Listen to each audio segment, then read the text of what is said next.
What's going on, everybody? This is Chris Classic dropping a comment. Make sure you also subscribe to C3 Ultimate Wrestling. Sorry about that reconnection issue. I don't know what happened. Make sure you subscribe to C3 Ultimate Wrestling. Me and my wife's professional wrestling company. We have our next show next weekend.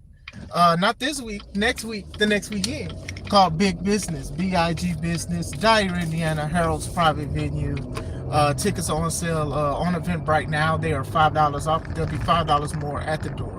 Bars. May 23rd will be our 20th show, going back to Dyer, Indiana, Harold's private venue. Show's going to be called 20.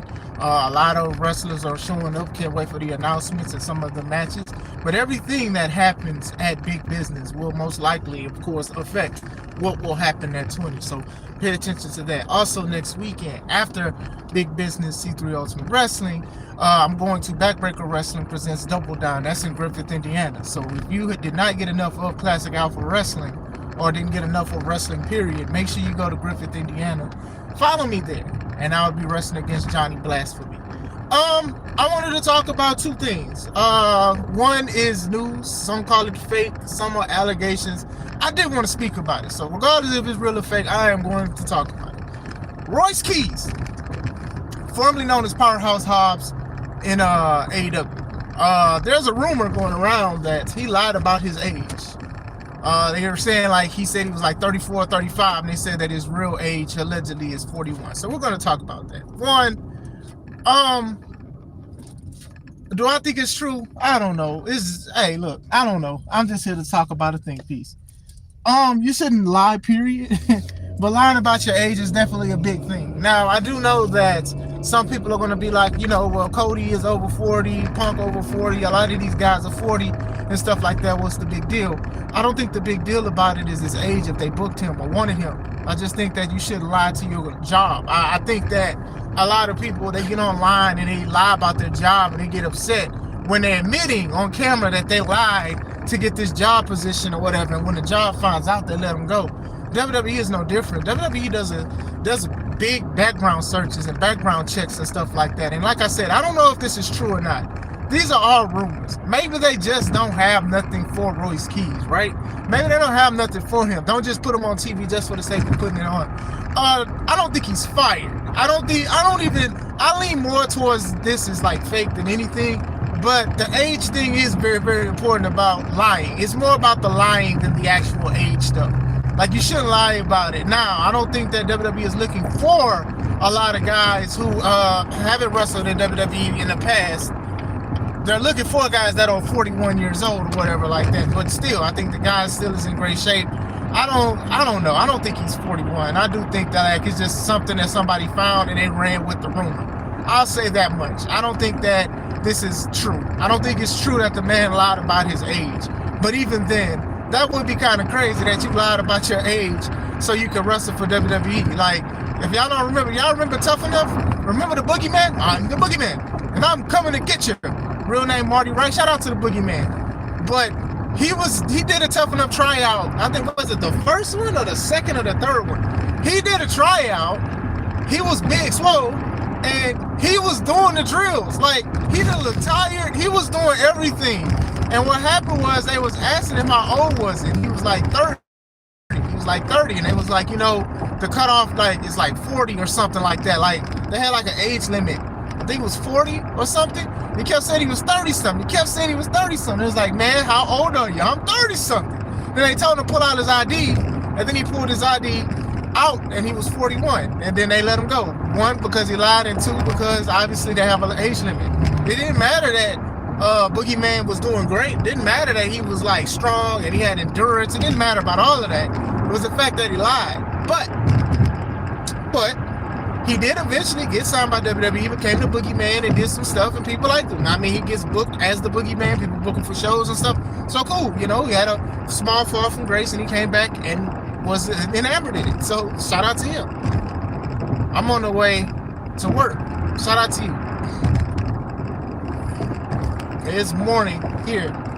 So still, like, at any job, it's not good to lie. It's not good to lie. And like I said, I don't think this is really true. I don't think this is really true. I don't even think, like, and if it is true, then dang, Royce, like you just got inside the club. You was just like, we just saw a video. They was doing video packages of you debuting at WWE at the Royal Rumble and stuff like that. And like I said, I was a fan of Powerhouse Hobbs on AEW. And like I said before, I've said that they don't care to push heavyweight wrestlers in AEW. I've said this.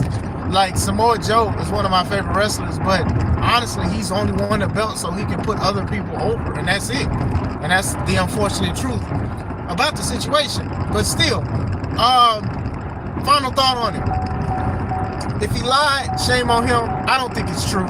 Like I said, if he lied, then that is horrible. It's not like, oh, what's the big deal? It's just his age. It's just the fact that he lied.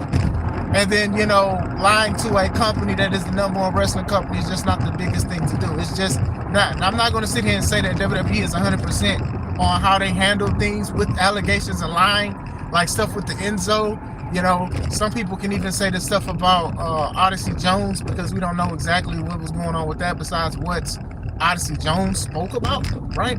But still, you can only say so much when it comes to certain situations. So that is definitely my thoughts on that.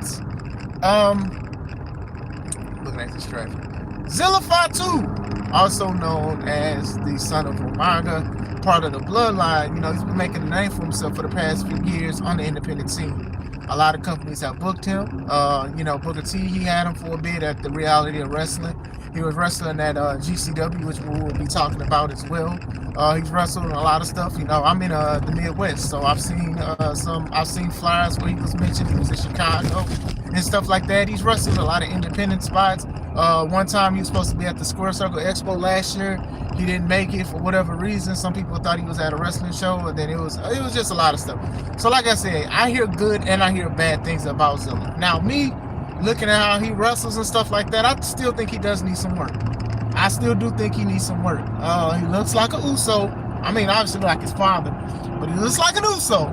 The way he wrestles and his gear and stuff like that. And I just think he just needs a little bit more polishing. Like a lot of people, they have been keeping a timetable on when he will be signed by WWE, because a lot of people consider that inevitable. They consider that Zilla Fatu is going to be signed by WWE. Now, sky's the limit or whatever like that. I'm not going to sit there and say I'm the craziest fan of him. Like I said, I've seen him wrestle before. Man, he's alright to me. He's alright, but the fact that he's related, his relation and his blood ties and all of that other stuff, and the stuff that his family put in all this money for WWE, I wouldn't be surprised if he does show up. So we're going to talk about GCW. Now, GCW, I believe it's called Game Changer Wrestling. It's sort of like, I don't want to say the next ECW or whatever like that, but if you wanted to say that a company is close to it, you could say ECW. Now, GCW does a lot of hardcore matches, gimmick matches, crazy matches. Matches I'm not fans of. I'm not a fan of a lot of the stuff. When Nick Gage had his Dark Side of the Ring episode, more people started looking at it because they liked him and stuff. Moxley wrestled there. He was the champion there. He'd been there before. Other wrestlers go there. WWE works with them sometimes. They'll bring some of their wrestlers there to wrestle. Like they had a blood sport events, which is like the shoot fight style stuff. They do a lot of stuff. I'm not a fan of a lot of the stuff that they do, but Zilla was like a big part. I won't say big part, but he was part of the roster for a bit or whatever like that. And around the time they started getting a lot of money and started getting a lot of buzz, it was always rumors about Zilla acting a certain way. They was saying that Zilla would hear like the finances and the stuff, the revenue that would come into the company. He would try to hold up, allegedly, he would try to hold up the company for more money. Like, hey, you said $1,000. Okay, cool. I'm gonna give you $1,000. And then near the show, hey, you showing up? I paid you the $1,000. Nah, I need 500 more because of such and such. Now, listen, there are wrestlers that do this kind of stuff. That's why, like, when we talk about Ricochet and WWE and other wrestlers that said it was done wrong by the company, sometimes it's important to either like stay out of it or do your research. Like Matt Riddle, for example, he was booked somewhere. They booked his flight and made sure he got the flight he wanted with some food and all of that stuff. But then some people was like he wanted more money. He canceled and he wanted more money. There are wrestlers that do this kind of stuff, right? There are wrestlers that do this kind of stuff because most of the time, that's why people are coming to the show. Outside of the diehard fans of whatever company, some people want to see Matt Riddle because he was in WWE and WWE prices cost so much. So still, sometimes they hold off and they want more money because they know they can get more money because people want to promote this wrestler being there. They want to because, hey, you are the draw. You are the draw. You are why we are here. So sometimes they know that, and unfortunately, they will rob a company broke. They will make a company broke. Hey, my flight, this, that, could you change this or could you do that? I work with a company around here that wanted to book somebody, and basically they booked the flight with the person's name on it, and the person was like, no, I don't want to ride that flight. I don't want that airline. I want another airline. So the guy who paid for the ticket, he couldn't change the ticket in his name and use it. So what happened was he wanted to, because you can use the ticket in like a year or so before it expires.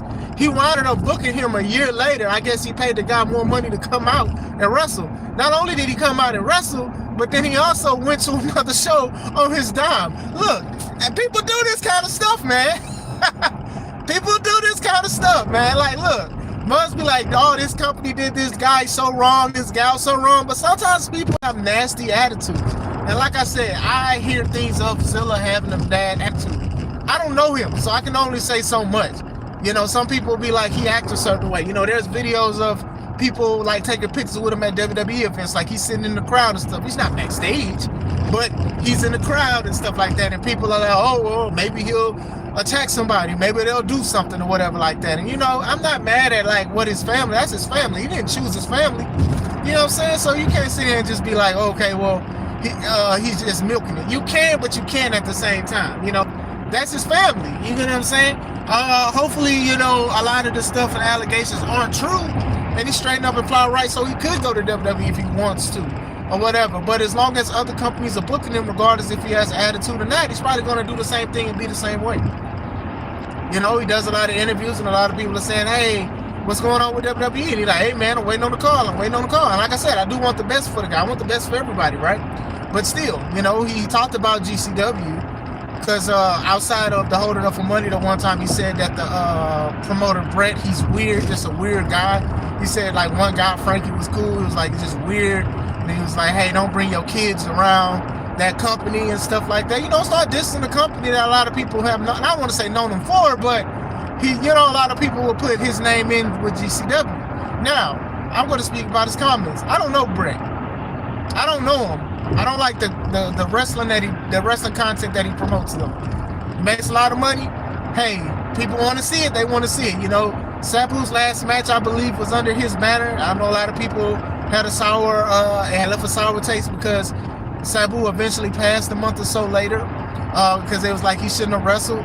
You know, now Sandman is booked to go against the Invisible Guy in the Sandman's last match. I believe that's a GCW show.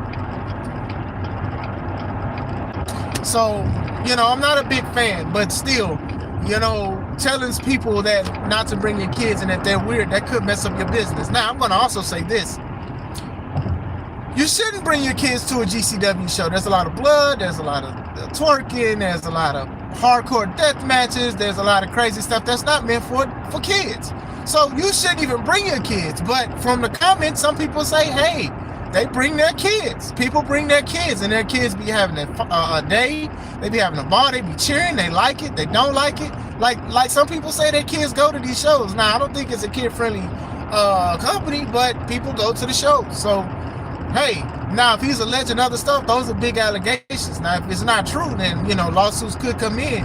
You know, Brett, he spoke about it too. He was saying, like, you know, I took a chance on booking him because he fell out with Booker T, which is true. Booker T has spoken about that Zilla and him fell out from Reality of Wrestling, and then they patched things up. Now, I don't know what their current relationship is, but yeah.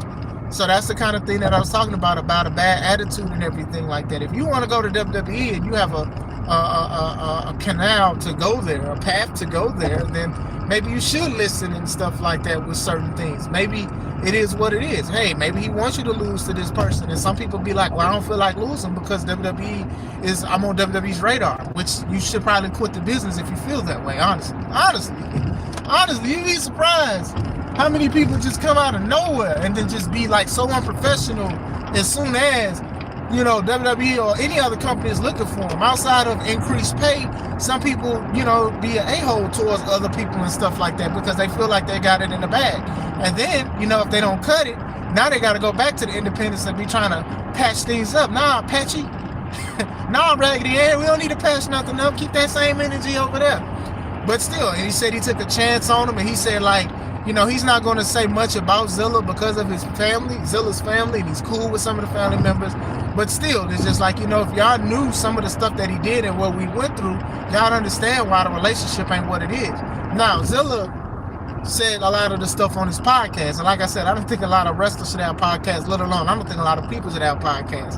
But still, people do this for buzz and stuff like that. You talk about a company that made a lot of money. You talk about a company you've worked with for a few years. Yeah, people are going to look at that. And some people might not go to GCW because they're probably bigger Zilla fans than GCW fans. However, you do have people that are bigger GCW fans than Zilla. And they are defending GCW. Wrestlers are defending GCW and say, hey, good company, Zilla has an ego, blah, blah, blah, blah, blah, and all of that stuff. Like I said, both things could be true. Both these people, one person could be weird and the other person could be unprofessional. It's wrestling. You'd be surprised how many people have a crazy relationship in wrestling as long as it's making money and as long as it's a draw. You get what I'm saying? So that's just one of those things to just think about when it comes to the situation. So final thoughts, in the words of Jerry Springer. Hey, man, look. Zilla could go to WWE anytime WWE wants him and stuff like that, but also like burning bridges and doing things and saying small things like this, that does not help him if he does not make it, or if he does make it and they let him go. It doesn't help when you do that, because what happens if you fall out with another company? There are people who are falling out with C3. There are companies I fell out with. Now when I say fall out, I don't mean like we cursing each other out and stuff like that, but still, I'm not trying to go online unless I need to defend myself about a certain situation. Not naming names, I'm not doing none of that stuff, because sometimes people will see the retaliatory action than actually why you actually retaliate, if that makes sense. Some people will be like, oh, he's very unprofessional, look at how he posted, but they're not going to either do the research or they're not going to search long enough to be like, oh, okay, well, he possibly did this because he was upset about A, B, C, D, E, F. So I didn't want to speak about that, but let me know what you guys and gals think. I hope you guys have a wonderful day. This is Chris Classic. Let's take it home.